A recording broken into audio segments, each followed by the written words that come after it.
there crafters, I'm coming on to finish off a project that I've been doing for my granddaughter. For all of my grandchildren I've made a wall art with their names on it. You'll see as I go through what it is, and I just thought I'm nearly finished, so I'll come on and do the last bit with you guys and you can see what I've done and how I've made it. So first of all, her name is Jade, so I've got all the letters cut out using my Cricut, and there are, let me see, they are 3 inches. So, and for the base I've taken, because it's 4 letters in her name, I've taken 4 pieces of chipboard which measures 4 inches squared or 10 centimeters squared, and then I have a piece of 6 by 6 or 15 centimeter squared paper, and I'm just going to glue the 2 of them together. So I'm just going to wrap the chipboard in some nice paper, and what I've done is used what's the name of it, some papers that I had. These ones, the Tiny Tatty Teddy collection.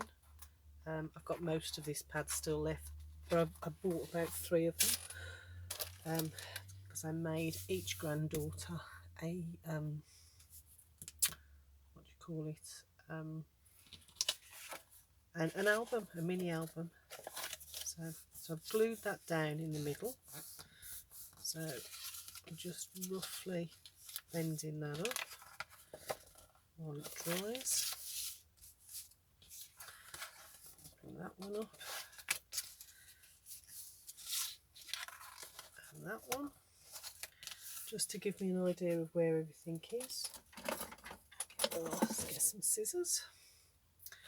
So it's entirely up to you. I'm sure most of you are already wrapping for albums and books, so some people will do the fold over and then glue method.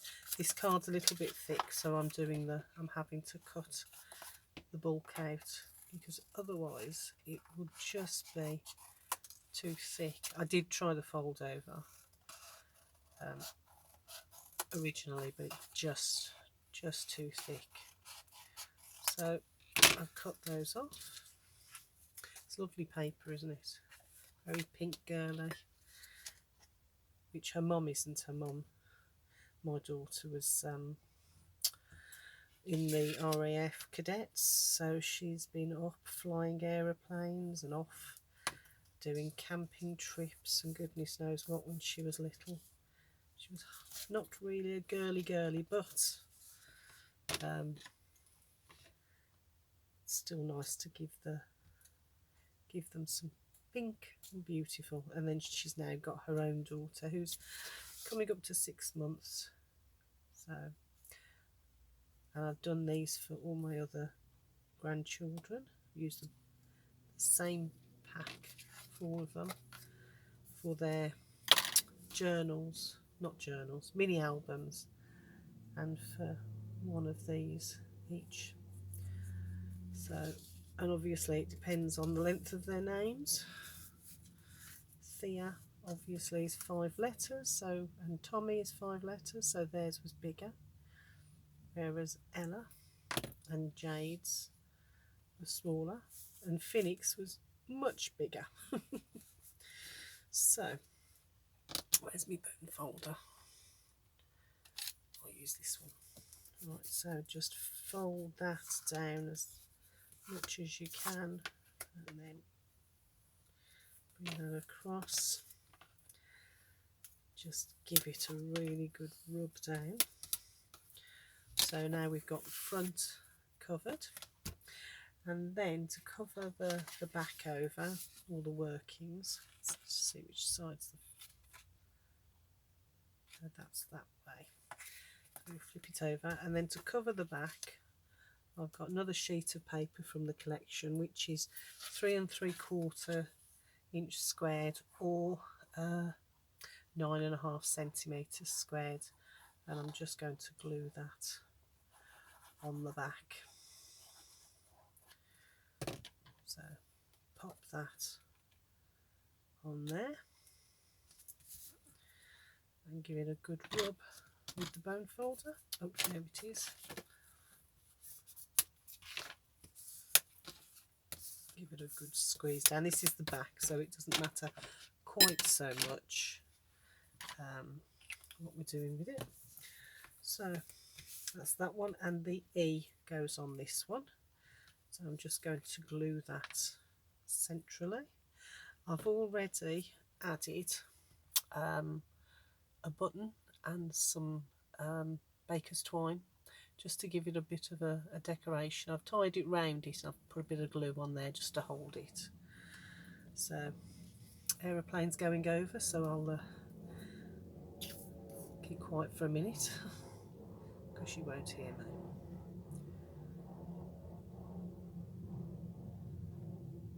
There we go, aeroplane's gone. So I'm just going to pop that down in the middle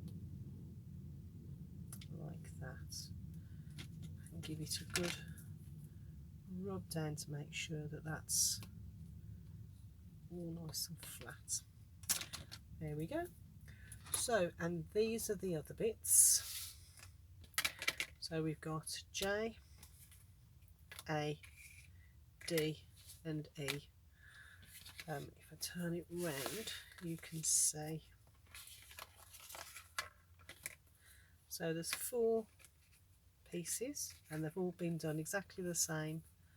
Covered the chipboard with the same paper and then put the letters, and on all of them I've added a little button, except for this one, which I've just done a row of pearls.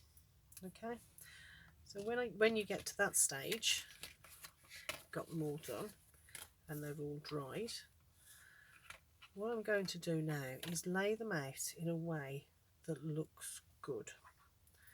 So I tend to do them at a bit of a jaunty angle like that, and sometimes it will depend on the letters as to which way round they go.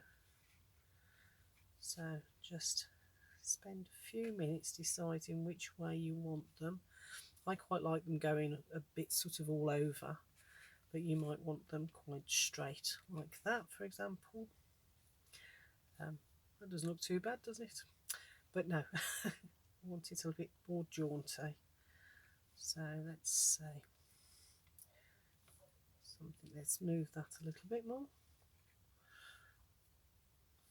So yeah, like that. So what I'm going to do now is put some glue on this corner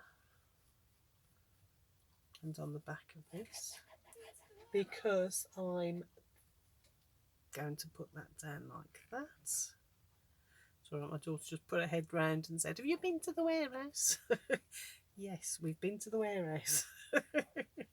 There's a Best Before warehouse not far away from us, just up the motorway, and you buy in bulk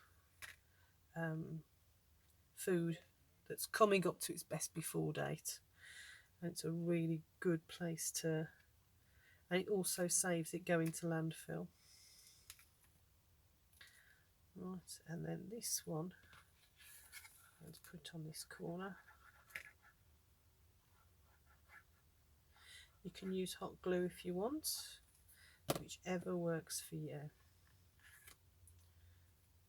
Okay, so I'm just going to pause this for a minute and come back when it's dry.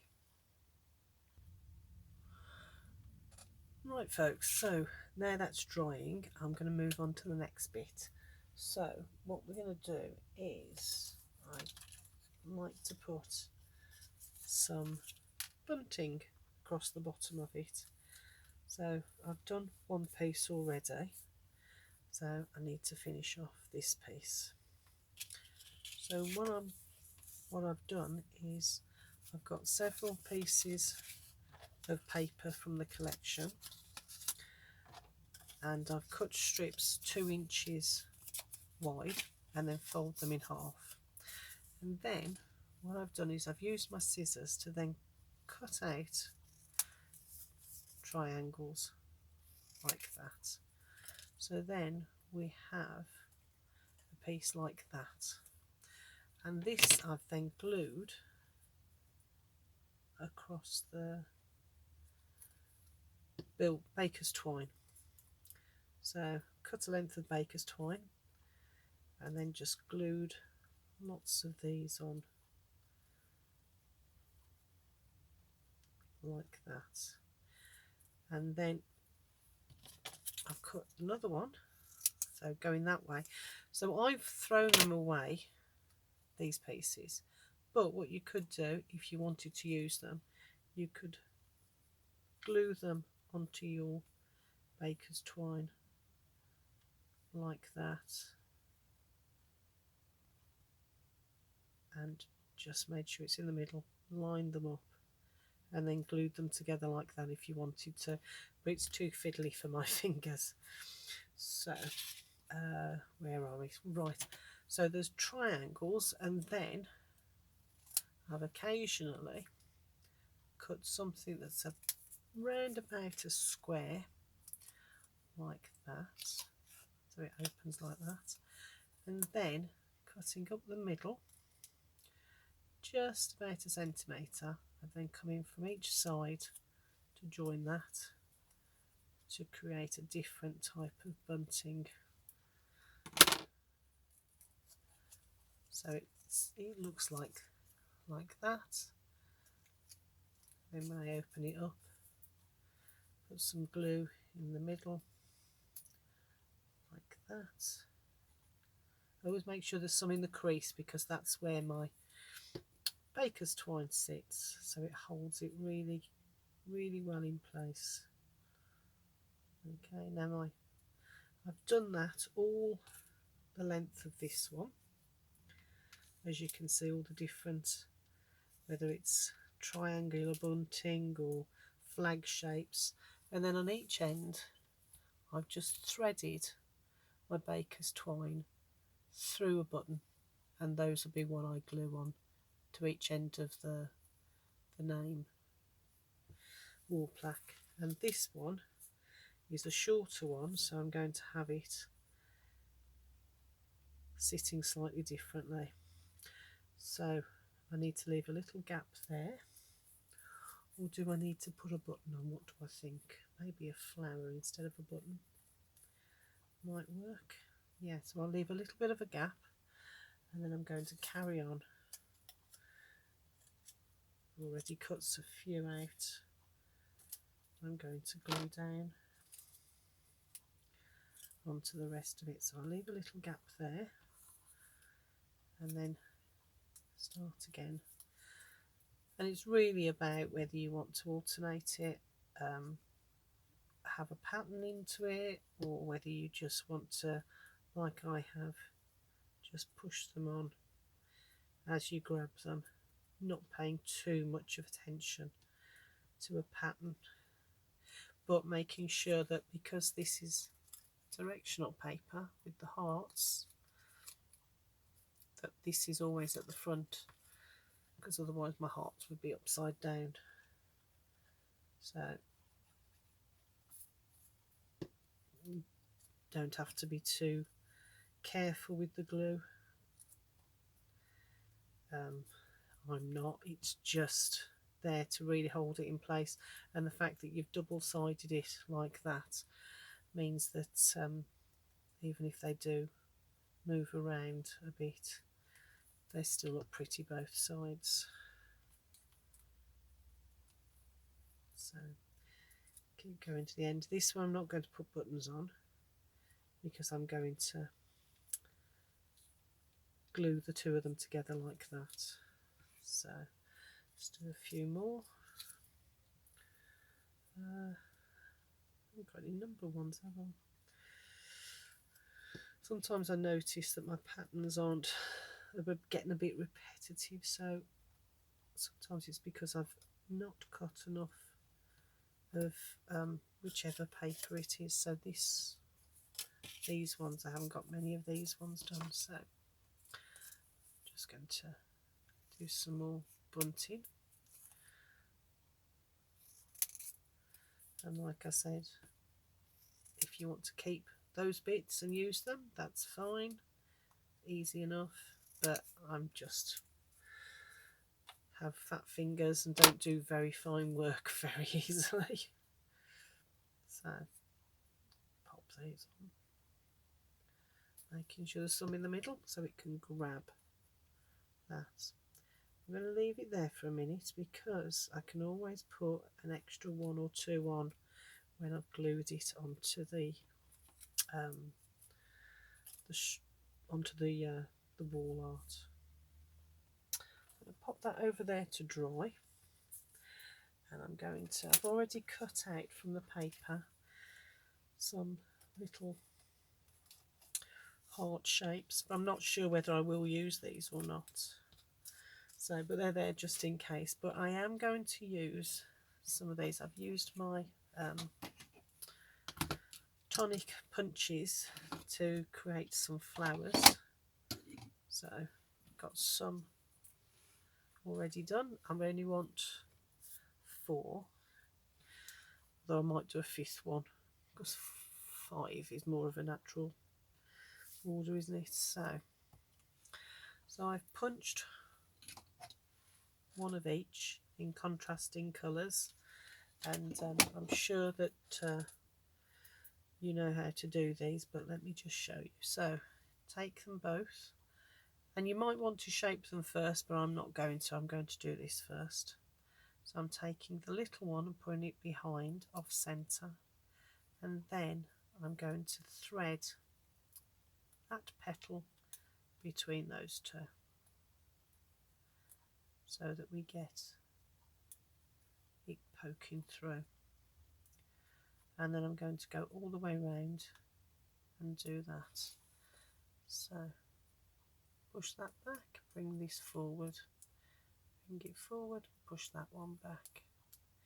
And they can stand, if you're using thick card or thick paper as I am, that can actually stand quite a lot of manipulating without ripping, so that's done quite easy.